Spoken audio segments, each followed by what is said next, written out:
अस्सलाम वालेकुम my home chefs, this is Farah. Welcome back to my channel. Video शुरू करने से पहले अगर आप मेरे चैनल पे नए हैं तो मेरे चैनल को सब्सक्राइब करना, वीडियो को लाइक करना और फैमिली फ्रेंड के साथ मेरे चैनल को शेयर करना नहीं भूलिएगा और साथ ही साथ बेल आइकन को भी क्लिक करना ना भूलें। आज मैं आप लोगों को सिखाऊंगी कोफ्ता कबाब बनाना। सबसे पहले आपने क्या करना, लहसुन के साथ कीमे को अच्छी तरह से पीस लें। हमारे पास यहाँ है मटन का कीमा, आप चाहे तो बीफ या लैम ले सकते हैं। Keema 1 kg, crushed red chilli 1.5 tablespoon, coriander powder 1.5 tablespoon, red chilli powder 1 tablespoon, smoke paprika powder 1.5 tablespoon. 1 large onion ले लें, इसको अच्छी तरह से ग्रेट कर लें, पानी अच्छी तरह से निकाल लें, फिर इसे इसके अंदर शामिल कर दें।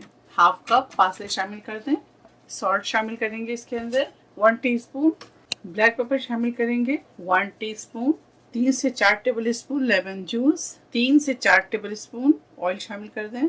बेकिंग सोडा शामिल करेंगे हाफ टी स्पून। अच्छी तरह से इसे मिक्स करेंगे।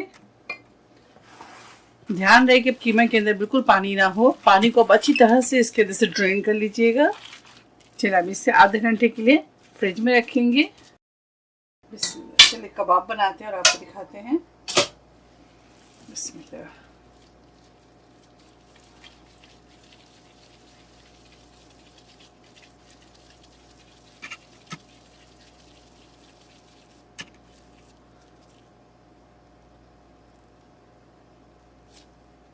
देखिए इस तरह से निशान लगा लें, ठीक है।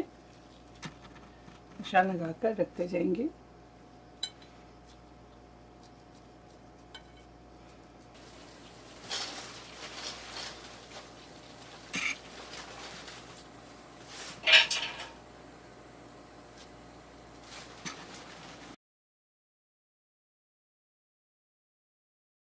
इसके अंदर ऑयल डालेंगे।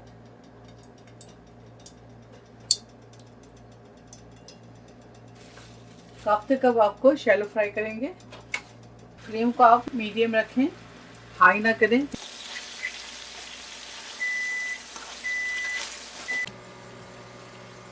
ये देखिए सारे एक जगह कर लें और अच्छी तरह से इसके पानी को ड्राई कर लें। थोड़ा सॉल्ट कुक करेंगे। चलिए अब इसे निकालते हैं। ऑयल थोड़ा निकाल लें और इसी के अंदर प्याज और टमाटर फ्राई करेंगे। मटन कोफ्ता कबाब तैयार है। आप इसे ज़रूर ट्राई करें और मुझे दुआओं में याद रखें। अगर आपको मेरी रेसिपी अच्छी लगी तो ज़्यादा से ज़्यादा लाइक करें, शेयर करें और मेरे चैनल को सब्सक्राइब करना भूलें। इंशाल्लाह नेक्स्ट कोई अच्छी रेसिपी के साथ फिर हाजिर होंगी। तब तक आप लोग अपना बहुत ख्याल रखें। Stay safe, take care, lots of love. अल्लाह हाफिज़, अस्सलाम वालेकुम।